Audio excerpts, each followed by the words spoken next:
Well, hello friends, and welcome to another Ask Zach. Today we're going to talk about prepping for the gig, getting prepared for the almighty gig, the what we all strive to do. Play out and make a good impression, and get to continue to work as a musician. So I'm going to hit on just the preparation as far as the music, the equipment, everything, and we're going to have fun. So while you're thinking about it, and if you haven't done it already, please go down in the corner and subscribe. If you've already subscribed, then I really appreciate you supporting the show, because that's what keeps this content going. So there's tip jar information in the description. Then at AskZach.com, there's merch, like this Fender kind of blueprint t-shirt. Also, you can find out about Friends of Ask Zach, which is a way to support the channel on a monthly basis, and that's a huge help. So thank you to everyone that has done that.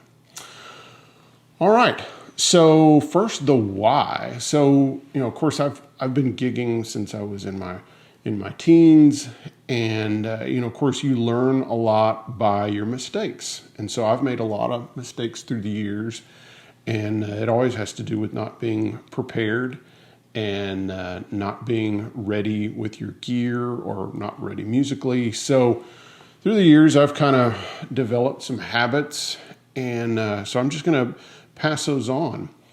In the last year and a half, I have not, like most, I have not gigged as much, but I do get calls every once in a while. So of course, I had the gig that I played down on Broadway earlier this year, and then just recently, I got a call from my friend Paul Bogart to go play a couple casino shows with him in Tulsa. Now, just to kind of give you a little information on Paul, Paul is a wonderful artist, very much in the classic country kind of, but also real cowboy rodeo guy. So Paul, has won trophies and such as a roper, and he's a wonderful artist. He's a great songwriter, and I've had the pleasure of playing with him off and on over the last about 13 years. So I was his full-time guitar player before my children were born, and then when things got real serious working for True Tone, and I had children, and it didn't make sense for me to take vacation time to go play gigs and also be away from my babies, I stopped playing with Paul. And but I've been very lucky in that I've been kind of his first string backup guitar player for the last 12 or 13 years. So what that means is about every year or two, I get to play a handful of gigs with him. And it's a lot of fun, but also it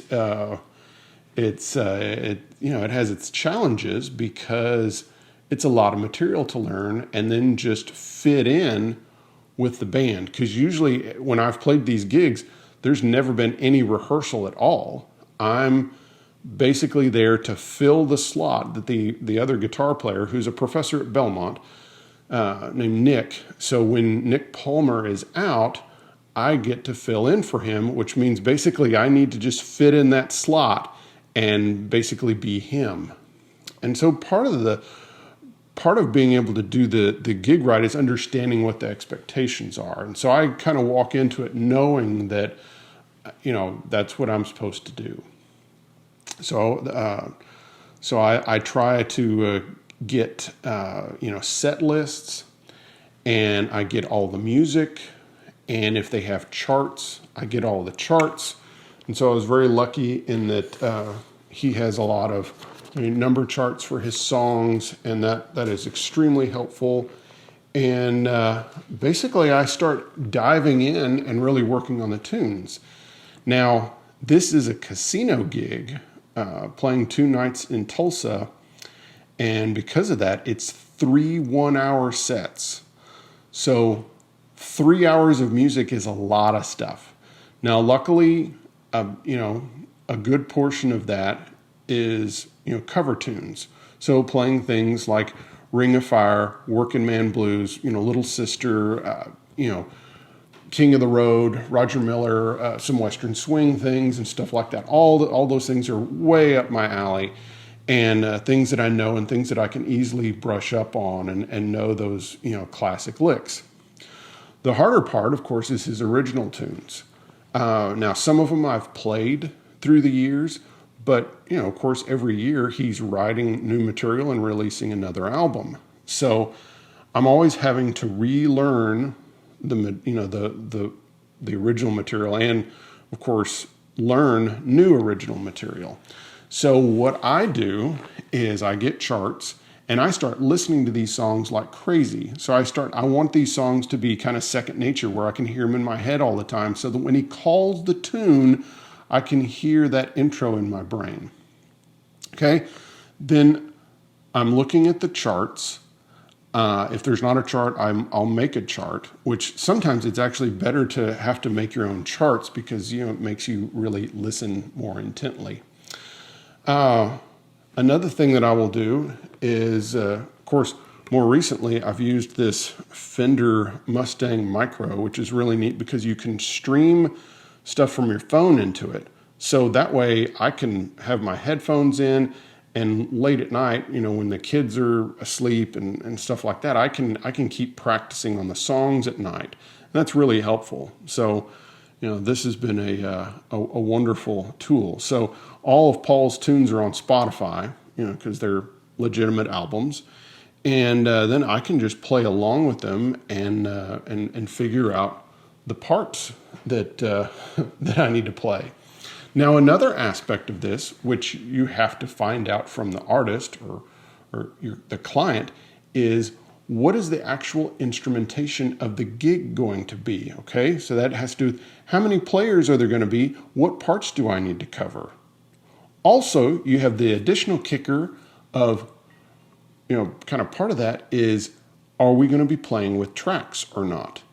So some of you probably aren't familiar with this, but in Nashville circles, and probably New York and LA too, it's pretty common to have additional tracks going on. So you might have a 5-piece band, but then there might be some additional acoustic guitar, steel guitar, some background vocals, things like that, maybe some shaker, different things like that. And so you need to know, are there going to be tracks? And if there's tracks, then you need to know all the kickoffs, how the kickoff is going to go on the track, because it's going to be coming through your ears.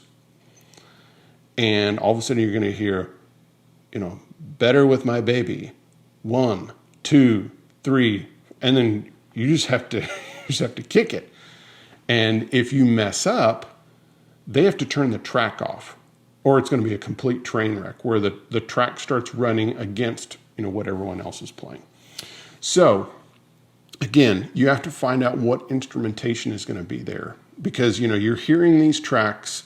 And again, when I say tracks, I'm talking about the original recordings. You're hearing the original recordings and you're learning that and you're looking at the charts, but then how many instruments are actually going to be on the gig?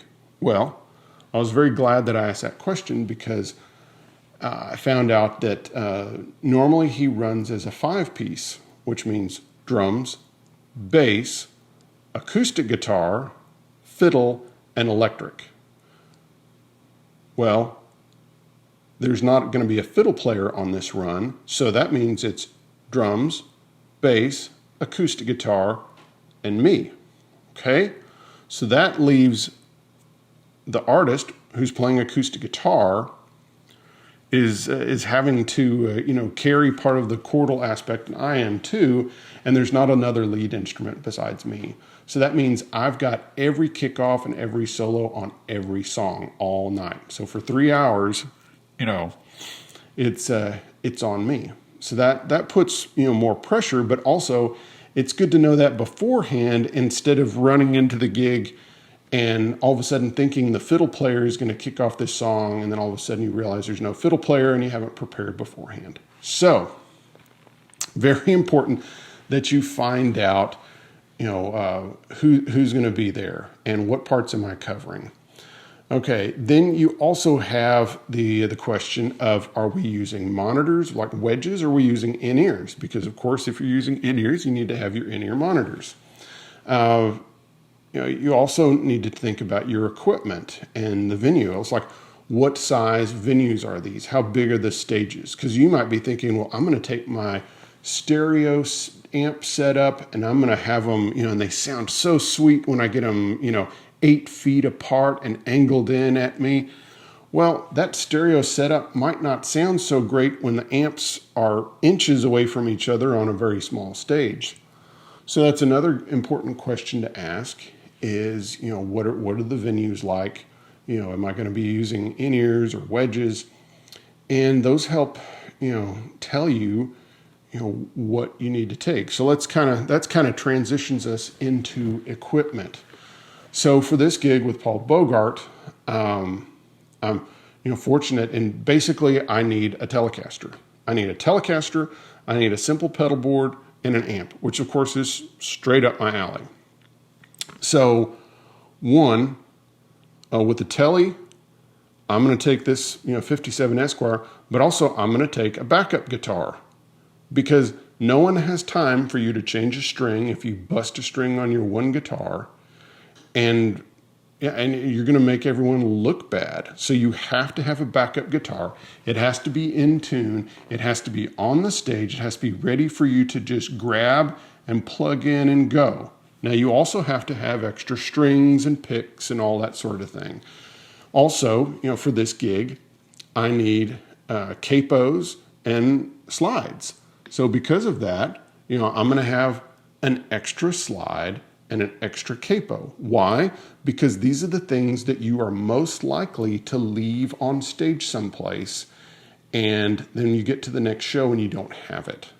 So you've got to have an extra capo. You've got to have an extra slide because those things are essential for this. Okay, amp. I haven't landed on which amp. I'm probably either going to take this Vox amp or my old 65 Deluxe Reverb, But then that for the main slot, but then I'm going to take a backup amp. So I may take the Tonemaster, the Blonde Tonemaster Deluxe, that may be the backup amp, or I may take the Vox and the Deluxe Reverb, one or the other. So I'm still, kind of figuring that out. But again, no one has time for your amp to go down. And it doesn't make any sense for me to, bring extra tubes or speakers and stuff like that. I mean, you might do that if you're on like a big tour, but, there's no time for that.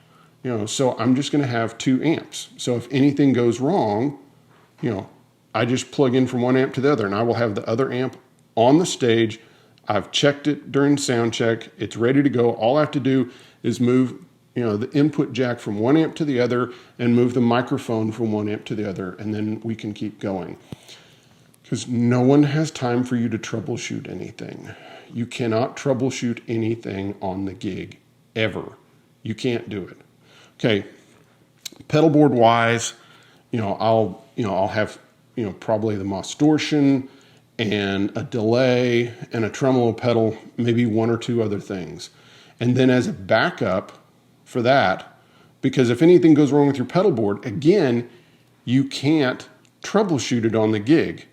So, in the short term, I would just run to the amp, but also I will have a backup overdrive and that has a battery in it, and a backup delay pedal that has a battery in it, like an analog. I'll probably take like my Boss DM2, and I'll have those that if anything happens, I can just grab those, put them on the floor, because that's all I need to be able to cover what what's on the show. It's like I have to have an overdrive pedal, and delay is really nice to have to fatten up things. So that's just part of being responsible and being professional, is having all your gear in order. I will make sure that everything's intonated well, that there's nothing wrong with either of the guitars that I'm taking. Of course, I'll have plenty of strings, plenty of picks, and and that will make the show go smoother.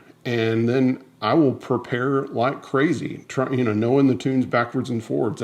When I'm not practicing the tunes, I'm listening to the tunes in the car. So when I go down to True Tone, when I go to the office, when I'm riding around by myself, I'm listening to those songs because I want them to be as second nature as possible. Because Paul is a friend and a wonderful artist, and I want it to be a good experience for him and me and for the other guys in the band, because also it's stressful for band guys when all of a sudden you've got a fill-in player.